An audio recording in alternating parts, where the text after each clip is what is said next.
Hello and welcome for one of the last times to the Infinity Saga and beyond. We are here tonight on opening night of Captain America Brave New World to give you our first fresh, raw, out of theater reactions to everything that we just saw. My name is Ron. With me tonight is Chris. Chris, how's it going? I'm doing awesome. I haven't had that feeling coming out of the theater of an MCU movie in a bit. Like this is not one where you're negotiating how you feel about the movie. You kind of know how you feel, and yeah, it's just a good feeling. Be honest, there was at least a little part of you when I first asked that question that was thinking of a pun you could make, wasn't there?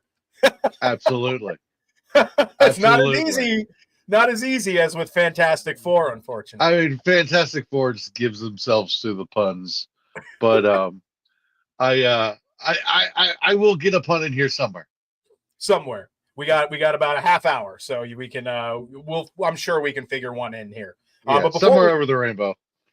yeah, but before we get into the movie itself, we should probably kick off with some exciting news that we dropped today. If anybody follows us on social media, I'm sure you've already seen it. But as I mentioned, this will be one of the last times that we come to you guys under the To the Infinity Saga and Beyond banner, as we will be merging this show with Elseworlds, our DC show, The Pod Awakens, our Star Wars show, and our high fantasy genre based show, The Fantasy Folk. Jordan did a great video breaking down, why we're doing this and the timeline of what we're doing here. And we'll drop that link in the description below. So please go check it out and subscribe to our new channel because this is a very exciting time and we're super stoked. And we just hope that you'll all join us on this sort of next step of the podcast journey. But with that said, Mhm. Chris, I will throw to you for your thoughts, not just on what we're doing, but kind of give me your first initial rundown on how you felt about Cap 4. Yeah, I like this movie a lot. I came into this movie thinking it is going to be what it's going to be. I'm either going to like it or not. The reviews are so mixed and like murky that the Rotten Tomatoes thing kind of got me down a little bit. I think this movie benefited very heavily from the fact that I was like, I don't know what to expect from this. So going into it, I think that helped because I'm not one who tones down expectations. I always go in hopeful, but yeah, I think it helped from that. I I was pleased with this movie. It was fun. It was adventurous. I was on the edge of my seat a couple times. I was guessing our little plot points as we were going through the movie. There was some suspense. I just don't see anything that I've seen in all these negative reviews in this movie. So I'm happy as could be. Um, we'll temper the excitement as we like talk about the nitty gritty, but like the surface level thought is just like go see this movie and don't let these reviews skew what you're gonna like see. Mm-hmm. Yeah, no, I couldn't agree more. I've seen a lot of the reviews talk about how the action scenes felt a little disjointed and stuff. I didn't get that at all. I've seen some people say that the plot was a little confusing, and like I can hear that because there were certain times where it might have felt a little lost in the sauce, but far more often than not, I was totally dialed into what they were going for, and I had a ball with it. I really did. Um, it also really brought back those old school MCU vibes. It was a much more Mm-hmm. grounded story dealing heavily with the government and sort of their relationship with heroes. And I thought that that was a welcome return back to form. Yeah, it's Sam Wilson, but we still feel it still feels like a Captain America movie. We've had three Captain America movies, and this feels like another. And that's the highest compliment I can give it because that's what it absolutely should have been. So, um, I have no problem with saying that this is an above average Marvel film. I think it's darn good. I don't know where it ranks. Like we talked about this a little bit, like in the chat. I don't really care about that conversation right now. I'm just kind of like reveling in the fact that we have a Marvel movie that like I went out of the theater going, I need to see that again. Mm, yes, So very much so. I did as well. I It's tough because Jordan made a great point about this the other day. How there's so many, like, because of the MCU's longevity, these movies get judged so much differently now than they did when the MCU was still new and fresh, and even a little beyond that. That sort of Infinity Saga first 10 years, it felt like there was a lot more grace and not everything had to be, storytelling on par with Oppenheimer. But it feels like that's kind of the standard that these movies are held to now. And it sucks. I think it affects a lot of people's enjoyment, not just the people who are critiquing on that scale, but there's a ripple effect of people who put out these reviews and then the casuals see it, and it either, kind of tempers their excitement for seeing the movie and kind of gets them to maybe wait or not see it at all in theaters. It's a tough cycle we're in right now. But I think if this movie came out, in 2014, I think that the reviews would have been a lot less harsh. Yeah, I said something earlier that I said I think if the Winter Soldier came out today, we'd find a way to dislike it. Mhm. And I agree with that too, with what you said. I think the problem is this is a classic. We're waiting for Disney Plus movie. I Mhm. think more people than not are like, yeah, I'll go see the Thunderbolts. I'll see this on Disney Plus, and get ready for the Fantastic Four. I think that's where most people are, in the grand scheme of things. I could be wrong. This could be a movie that picks up some legs with more positive word of mouth. Because I think we underrate the word of mouth thing. So I feel like, talking about it on these shows and like social media, having some positivity is actually a really good thing to do because I think word of mouth matters. But, I think at the end of the day, I just stopped caring about Rotten Tomatoes. I think it's the dumbest website there is. I don't think there's a website dumber than it. It is an aggregate of what people are saying, and popular consensus does not mean it's correct. Yeah, and it sucks because Rotten Tomatoes used to not be that. It used to be a genuine review site, but Hmm. almost kind of like the same thing with the rise in popularity of social media. It made people start to feel more Hmm. self-important and like like they had to uphold some certain kind of image or standard with their platform, and it's led to a lot of people taking themselves more seriously than they probably should. I want to propose a new rule that will never happen. I think Rotten Tomatoes should hold off reviews for the first full week in the theaters. And here's why. Because people use Rotten Tomatoes to say, should I go see it? Should I not go see it? And it really negatively impacts this process. And these reviews are coming in faster than I think makes sense for, like, as we just got the movie and we have all of this information on that site. It's insane. Yeah. I feel, and no one could possibly digest all of it. I think if you waited a week and then, it's like, what's the Rotten Tomato thing after? Movies could pick up some momentum before Rotten Tomatoes decided to destroy it, especially with some of these more diverse films. Not necessarily counting this one, but like some of the more diverse films are chance films where they take a shot on something different. They get review bombed, and it becomes part of a culture war sometimes. And it's just like, oh my goodness, why is this whole sect of people just dedicated to hating on this film? So, I'm not into Rotten Tomatoes. I think if you're saying, oh, well, I'm going to wait on this one for Disney Plus, I mean, that's fine if you don't really like going to the movies. But if you genuinely want to see good movies in the theater, I would go see it. Yeah. No, I couldn't agree more. And I will say the one thing that I will make a positive on all the negative reviews is I haven't seen much of that. It's been a Uh-huh. lot of, like I said, it's been all the action feels disjointed or the story feels a little convoluted, which in some case, some of these reviews are genuine in that way. I would agree with a lot of the points, but I think just the good in this movie far outweighed the bad. You know, Hmm. it's a slippery slope because you don't want to give superhero movies a pass to just No. be the lowest form of entertainment and just say, oh, just shut up and enjoy it, enjoy the And flashing lights in your face. But like, And There's a some of these line. reviews have nuanced takes that are correct. You know, Yeah, so yeah. some of these complaints about the movie are legitimate like criticisms of the film. It's just Mhm. when you get to the point where you have to defend the movie point blank or praise the movie point blank, there's no nuance in this conversation. Yeah. No, for sure. So, just kind of starting to dive into the little specifics. Like I said, we'll save the really in depth stuff for when Jordan's here. But the sort of theme of this movie, at least in my opinion, was not wanting to be judged by your past, right?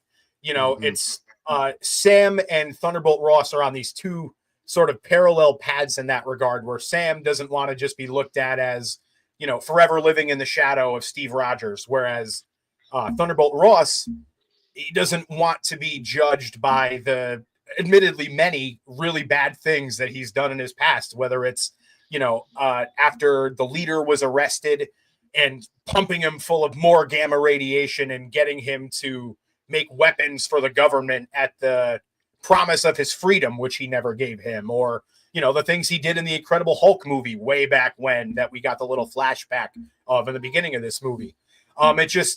It was very cool to me and very interesting how that was sort of the central plot thread for both of these characters on these similar parallel paths. And they sort of divert in their approach, obviously, throughout the course of the movie. Obviously, Sam takes a much more sort of holistic, good approach, while Thunderbolt Ross, it's like at the end of the day, he wants to have a better legacy and be remembered as a better man. But some of the things he does in order to get that are unsavory. And where does it lead him? At the end of the movie, one of them standing outside of the jail cell and one of them standing inside of it.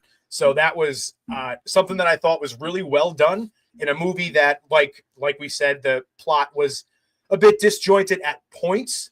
To be able to keep that streamline sort of theme running all the way throughout and to culminate in that last moment, I thought was really good. Yeah, I'm glad you said that because I've seen some reviews saying that this is a soulless film or that it lacks heart.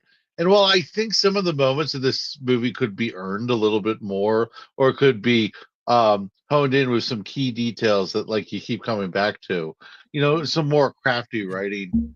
Um, I think that was there. And consequences of your actions is a big part of this film.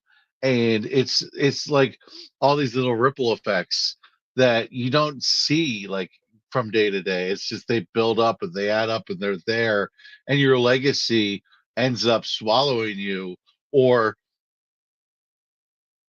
I agree with you 100%. That storyline was there. I also thought Thunderbolt Ross's daughter playing such a big part into his motivations and his story, and really giving room for some saving grace and some balance to his character. I thought that was very well done, and I like how they kept saying, talking about taking a walk by the sycamore trees. It gave you an image uh to their past. It didn't just say, "Oh, we used to have a better relationship." Now, it gave them a tangible thing that they could hold on to. I liked a lot of this movie for the action was just insane. Like I thought the action was so good. I thought there was a couple of scenes where I was like, they're up in the ante here. Those vibranium links, Yes. holy, that his suit so damn good in this movie. And I loved my favorite thing at the end. He's talking about the pressure you know, and what it takes to be Captain America and to be what you have to feel on the battlefield. And I think Sam Wilson walks this very tight rope. And I what I love about it is he's a character that has to be put in that situation, but he never lets anyone realize that that's what he's doing. He just is like so fully confident. So I loved that bit at the end. I thought that was really nice and touching, and it was like it was grounding to the character. The character really got grounded. So I thought. most of the writing was good. I think a couple of the moments could have been earned a bit more. Yeah, that's where I am with that. Yeah. No, absolutely. It was especially like that last blow he lands on Red Hulk when he just sticks the vibranium wing right through his chest, and that sort of like that massive like Hmm. explosion, which actually is foreshadowed in the beginning of the movie when he first in the first action scene when he lands and he goes, "Wait for it," and then that sort of sonic boom goes off that knocks all that from the vibranium, easy for me to say, wings. I thought that was kind of a cool start and end point to leave off on. Yeah. I I, also want to highlight the acting in this mhm. movie because I think everybody brought their A game from Anthony Mackie and Harrison Ford all the way down the list. Even perhaps I think maybe the most inspiring performance, even though he didn't have a ton of screen time compared to the main characters. But Isaiah Bradley's actor, his name is Carl Lumbly. Like, man, those scenes when he was in the prison and all that stuff, like, just man, they got you. Like he captured some real emotion, man. There, he even got me a little teary eyed at some points, just seeing everything that he's gone through at the hands of the government, and like, he does something right, and he gets this invite to go to the White House, and then it's just right back to square one, and he's being persecuted again, and it's just, man, it was tough and it was heart wrenching, but it was so damn good, such a great performance. Yeah, I thought Carl Lumley was fantastic in this movie. The what he did with his face to like convey the fear and like how certain he was in what he was saying. It's just it was gripping. It was gripping acting. I thought he was awesome in the Falcon and Winter Soldier. And shout out, to Baltimore there, Maryland Yeah. guy here. So yeah, shout out to that. I got some Baltimore right here. But yeah, I like that actor a lot. I thought he brought weight to it, and you felt bad for him that he was in there. And one of the things I really liked about this is they never took anything at face value. They always dug into it, and there was some layers to the story. Like in the beginning, it was like it's a little too easy, or it's a little peculiar. Um, I thought um, the the villains in this, like throughout, were just spot on perfect. Mhm. I thought I don't think there's a wasted performance in this movie. Like I don't think there's anyone in this movie where I'm like, why were they even here? Yeah, even like the sort of side characters like Ruth, and I know like there's a lot going on in terms of like her political stances and stuff, so we're not even going to touch on that, but just the Oh, I didn't even performance know about itself. that. Oh yeah, yeah. We don't need to go into it, but in terms of just her role in the movie and the purpose that she served, which wasn't a huge one, she was felt more like a plot device than a major player in the movie. But she played her role very well, as did all of the side characters in this movie, whether it's Falcon or, as we just mentioned, Isaiah. Like you said, there was really kind of no wasted movement amongst any of the characters. I thought, I think there's probably an argument to be made that whether we're talking about Ross or we're talking about the leader, that maybe we could have got a little more screen time from them, and that Hmm. the other one's inclusion maybe took away from that a little bit. But for me personally, it worked. I kind of liked the sort of multi-layered villain aspect of it all. Yeah, I like that there are pieces to the puzzle as you went through. I didn't think it was too complicated. I just think it's a movie you actually do have to pay attention for. I think a lot of people thought it was going to be more of a action kind of, just empty like thrills, and I think it's more Winter Soldiery. And there was there was a couple of scenes that I was just like, this is so vintagely Captain America. Like, that's that scene where they're kind of in this room where it's like this tight little box. I'm like, this feels a little bit like the elevator scene. It's Mhm. got that vibe to it. So I was really pleased with the choreographing too. I thought the fighting made sense. Like, sometimes you see some of these movies and you're like, okay. So I thought the fighting made sense. I saw some people saying the fighting was disjointed. I think there was a couple of scenes in the middle of this movie that was like, that's when I thought I could feel the effects of the reshoots, because I thought they're taping things together a Yeah. little weird. There's a point where I thought it drags, but I mean, to your point earlier, I think maybe in the chat, like, it picks you right back up. So I never got bored though, and I think that's a real important thing. Like, Yeah. I don't think they wasted too much time with stuff. I think they might have had more exposition in this movie originally that may have drowned some of the fun of the movie. Yeah. That's my theory, and I think it's a double-edged sword, because if you get some of that, it'll probably enrich the story, but it'll probably increase the runtime and probably drag things out for people. Yeah. No, I couldn't agree more, dude. You're spot on. Okay. So we don't go too long here. What we're gonna do is we're each gonna give you our favorite part of the movie and our least favorite part of the movie. It can be a scene, it can be a certain aspect, it can be a vibe, it can be a character, anything. So we're just gonna kind of give you each our best and our worst, if it as it were. So we'll start with you, Chris. What was your favorite aspect of this movie? My favorite aspect of this movie was the third act. I think the third act brought this movie home. I thought it came right when you needed it. I think this movie was kind of a perfect antidote to where we are in the world right now.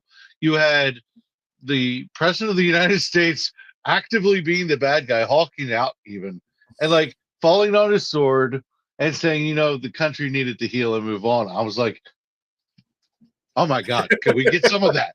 Can we get some of that? Yeah, if I was only. almost Yeah. distracted. It was almost distracting. I was like, can we get some of that in reality? But no, I really, really thought it was a good antidote to where we are.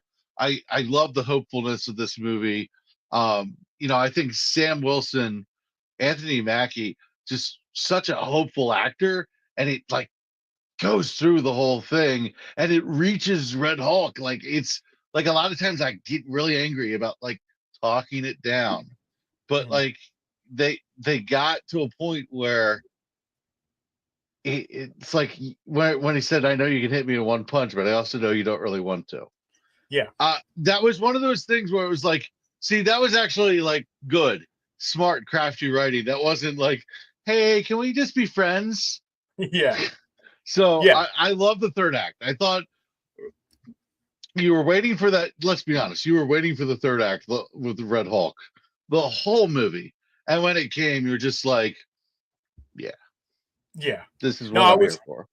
yeah, no, it was very cool. It was very reminiscent of like when Natasha used to have to try to get through to Banner, right? Kind of playing into his emotions and trying to get to him that way, as opposed to just trying to go muscle for muscle, which you're not going to do with the Hulk. No, I agree. That's a good choice. My favorite things are kind of twofold. One is personal and one is like legitimate. I'll start with the personal one because there is a lot, and by a lot, I mean two filming locations in this movie that I've actually been to, because a lot of these locations, again, two, I don't know why I keep saying a lot, but two of the locations in this movie were actually also used as Walking Dead filming locations in the past.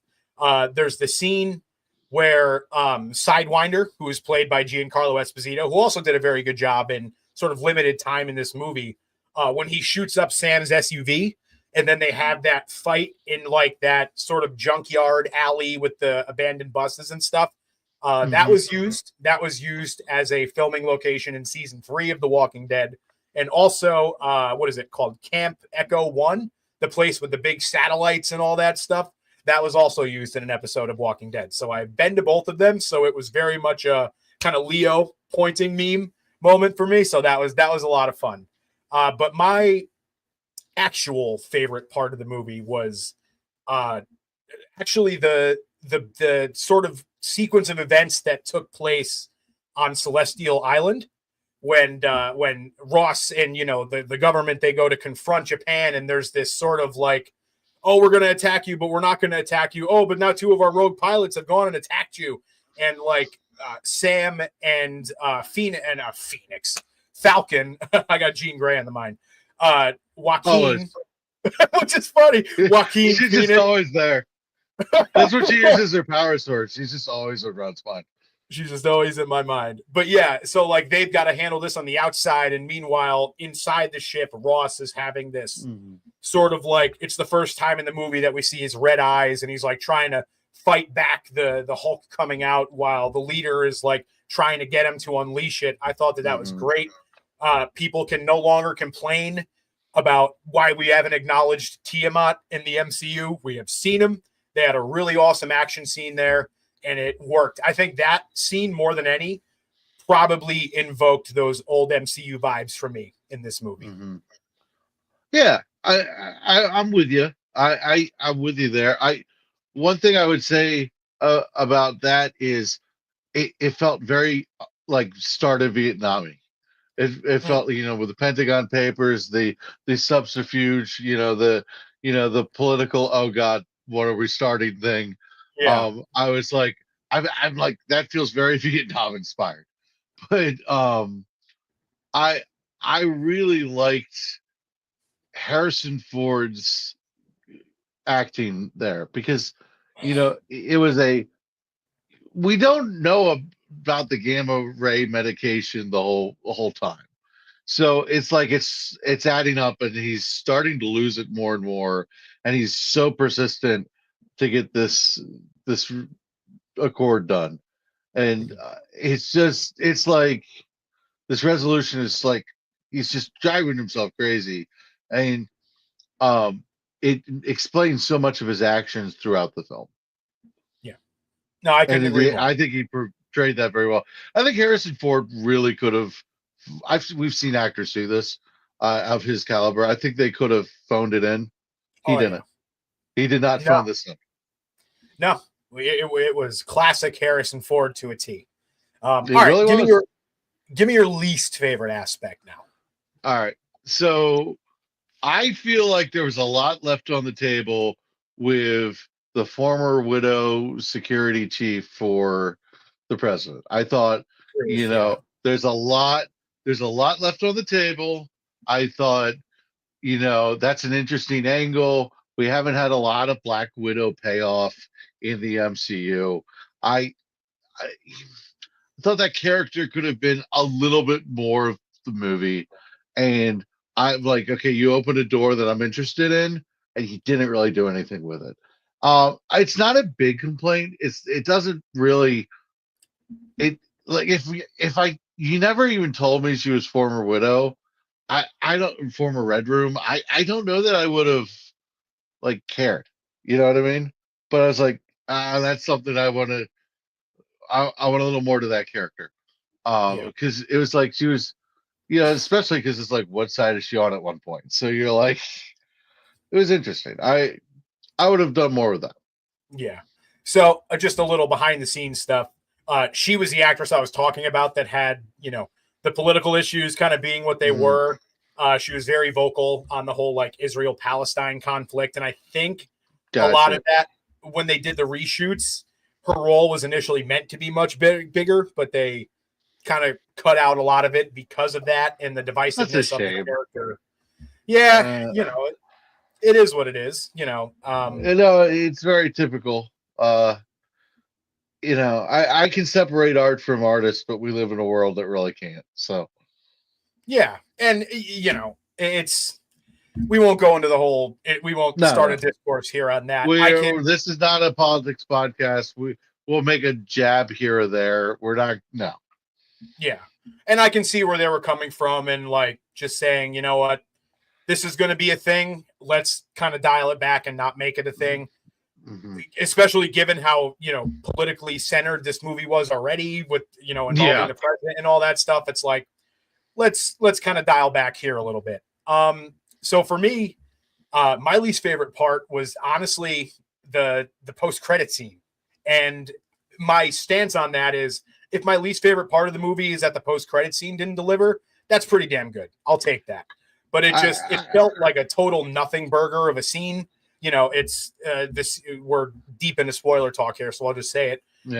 Sam confronts the leader, and he just makes a bunch of vague statements about like the multiverse and like they're coming sort of thing. Very, very kind of basic. Didn't really tell us anything we didn't already know. And I was kind of hoping for a little more there as we are really ramping up now, heading towards Avengers Doomsday. Yeah, but here's the thing. I'm going to come at this from a slightly different angle. I think the general audience got something out of that. I don't think you're going to get something out of that. I think the general audience is like, oh, what is it? And it's almost like the post credit scene that had Thanos in it. It was like, oh, there's this big threat looming, you know.